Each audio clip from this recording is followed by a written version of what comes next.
Hello, this is On Air with Koyo. Thank you so much for watching. Thank you so much for following our previous episodes. Our main responsibility on Air with Koyo is to tell stories and to show just how much innovation the young people are actually doing across the continent. Now, today we're cracking open a story that is very fresh, very bold, and also a little unexpected. A story about eggs, not just the ones on your breakfast table, but eggs that have been reimagined for safety, scale, and impact as well.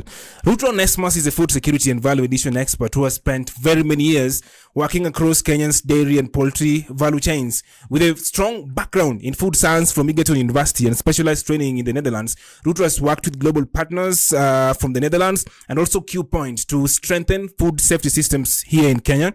Now, in 2024, he actually pioneered Kenya's first pasteurized liquid egg facility in Nyandora County, a plant that already processes 6 tons a week and is actually scaling to 24. This puts Kenya on the same stage as Egypt, Nigeria, Uganda, and South Africa in modern egg processing. Along the way, he has also trained over 400 food scientists and mentored SMEs, cooperatives, and farmers, all with one goal: moving Kenya from raw eggs to a competitive value-added poultry industry that creates jobs, empower youth and women, and open doors for export markets. He's right here with us to really tell us more about his stories from his own eyes, from his own perspective. But first of all, I was on your LinkedIn this morning, and I saw a post that really took me years back about your love for this sector as far as when you were in high school.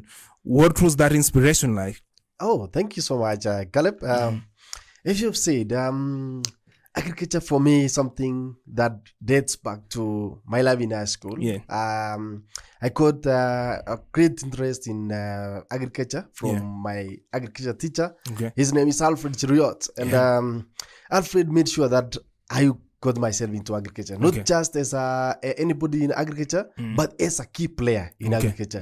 He had very good words to talk about to us about what agriculture is all about. And that is how I ended up doing dairy technology and management at Egerton University as my first degree, then later on food science and technology. Yes. Interesting. So those were the foundations. Yes. Fast forward, do you feel like you have achieved enough? Do you still feel the same passion that you had back in the days? Yes. I'm now more passionate in agriculture than any other thing, and especially in food science. Because this is where you come and realize that food science is not just food science. Food science is not about food.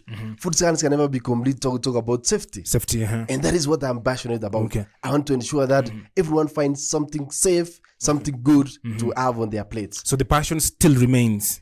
Still the fire is burning. I think that's the most important thing, because most of us really lose passion somewhere in between, and we even forget whatever that we wanted and focus on other things. Now, just to kick us off, why was it important for you to introduce pasteurized liquid eggs, and what gaps were you seeing at that time that were not being filled in the market? Yes. Talking about eggs,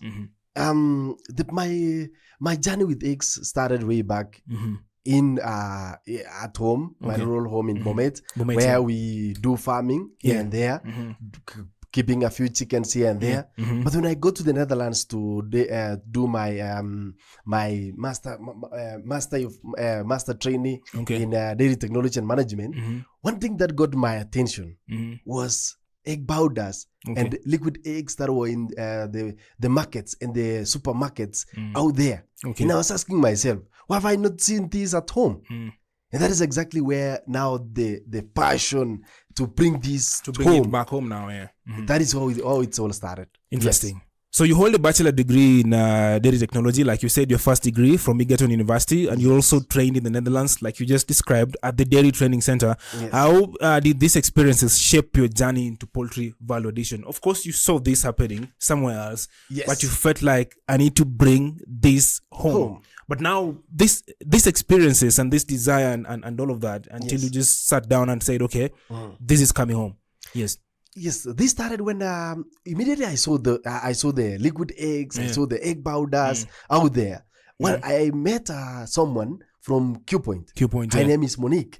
And we talked with Monique, and I was asking her, what's all these things? how did you ended up here? Yeah. And she took me around a few factories there, and there in the Netherlands where they do most of this. Yeah. And to them, this is something, it's there. Okay. It's something normal.